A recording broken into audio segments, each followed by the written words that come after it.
Hey folks, so I'm going to show you how I make espresso at home and for about 80 cents a cup, counting the espresso and the half and half cream. So this is the Breville Cafe Roma, and I actually picked this up off of Craigslist after I moved to San Francisco because I gave away my other espresso maker in Minneapolis. Now, I've already gone ahead and added the beans, which I have pre-ground for an espresso maker, and so 12 ounces costs me maybe $14 or so, and there's about 32 tablespoons. I like to do double shots though versus single shots, so that affects the cost in the end.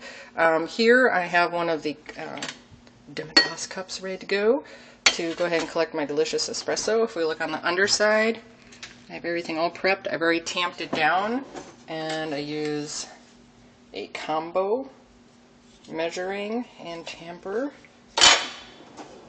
device. So let's go ahead and whip this espresso. You can see it'll have a nice crema on top. What I usually do is do about half of these. So let's go ahead and make that switcheroo. And it sounds like I'm getting a little bit low on water, so I'm going to need to rectify that. Alright, so we got about 1.5 cups. You'll notice the difference here. So sometimes I just go with the first one. Alright, now the next part we're going to do is go ahead and froth the milk. But I'm going to need to go ahead and put in a little bit of water.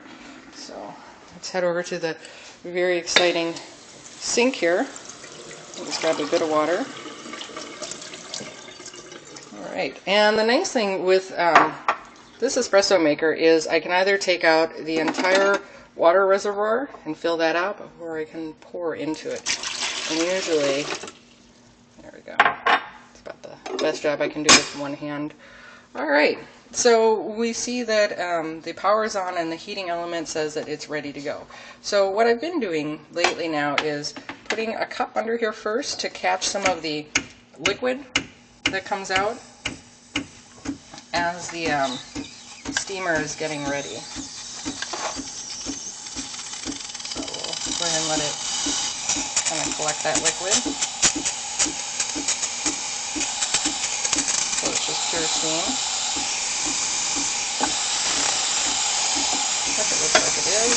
Okay, now I'm going to try an one-handed flipperoo.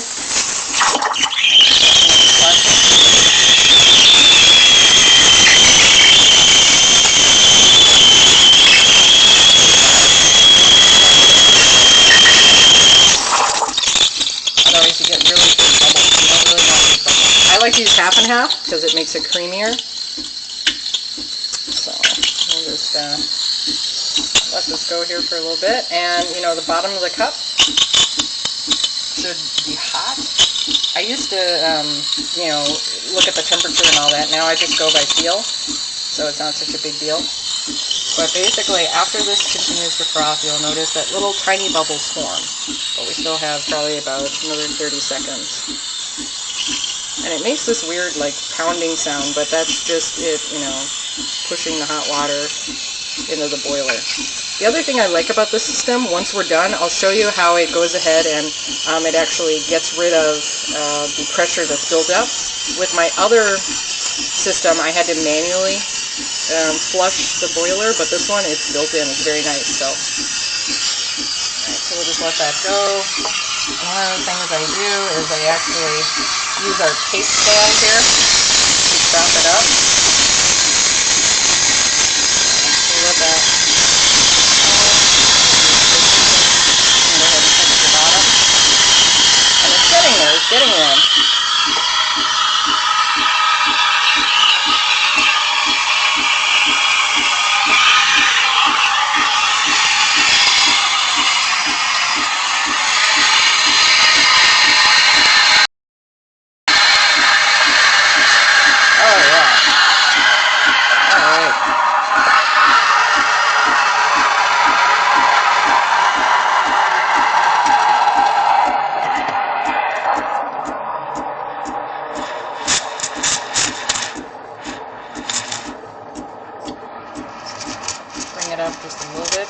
bubbles there. There we go.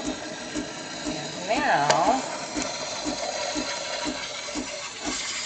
I'm going to go ahead and, see, the steam comes up from the bottom, thus letting out all of the pressure that was in the boiler. So that's really convenient. And then this tray comes out like this, and then I just go ahead and I rinse that, and then I'm good to go. So I'm actually liking this one a lot better. Now you may ask about the flavor. I think it's still pretty good.